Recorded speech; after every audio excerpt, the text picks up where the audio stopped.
dama ñëwoon tey ci invitation wu association bi tudd Mon Quartier Autrement bu Point E ñu invité woon ma ci mbir mu am solo parce que mbir mu am solo mooy ñoom seen association dafay yëngu principalement ci environnement ak cadre de vie et je pense que ku xam Point E war a xam ne Point E cadre de vie bu baax la mës a am environnement bu baax la mës a am donc aujourd'hui su fekkente ne ñoom jóg nañ doomu Point E jóg takku def du bénévolat joxe seen bopp joxe seen doole joxe seen ñaq pour ñëw en tout cas gérer environnement wu Point E mënuma man en tant que maire lu dul jiitu ci encourager leen mais ànd ak ñoom def ko ba mu jeex donc commencé nañu par élaguer ay garab ensuite ñu procéder ak plantation ay palmiers ak cocotiers ensuite am na ay bacs à fleurs yu ñuy def un peu partout mu nekk loo xam ne lii lancement bi rek la mais luy continuer la loo xamante ne dafay wëy ba ci biir Point E yëpp pourquoi pas sax ci biir commune bi yëpp en tout cas ma profité di leen encourager di leen remercier di leen féliciter ci initiative bi nga xam ne jël nañu ko. ñu gis seen Point E bu jëkkoon dafa nekkoon quartier résidentiel mais su see kaddu nee nga dañ ko tekkale dañ kaa teggi maanaam fii atum 2000 yooyu daal. xam nga Point E moom ba 99 Point E quartier résidentiel lañ ko classé woon donc kenn amul woon sañ-sañu tabax fi R+2 doo ko passé mais bi 2000 jotee si le nguur gu bees ga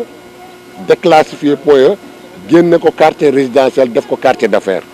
bonjour les dégâts bi mu nekkee quartier d'affaires nag léegi kër gu nekkoon R+1 léegi R+10 la bon R+8 yooyu moo fi am malheureusement amul benn mesure d'accompagnement parce que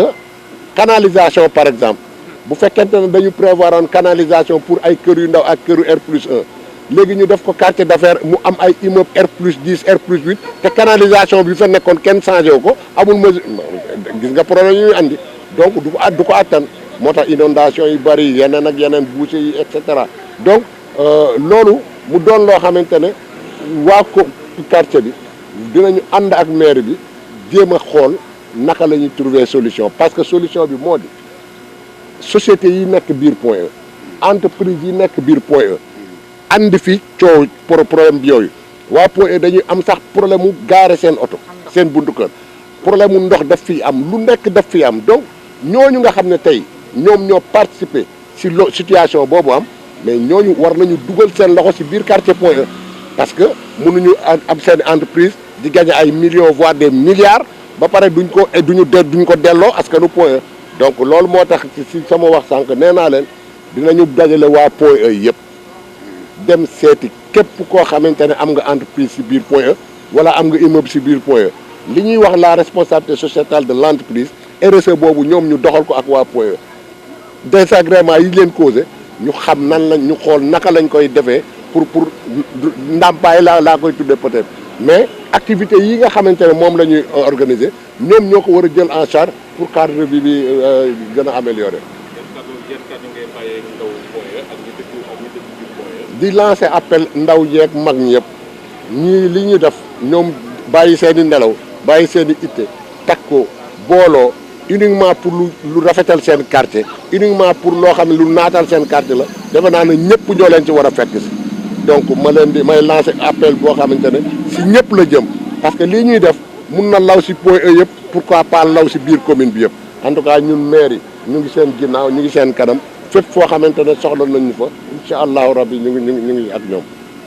mouvement Mon Quartier Autrement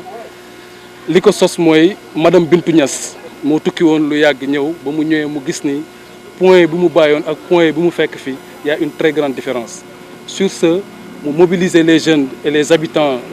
du quartier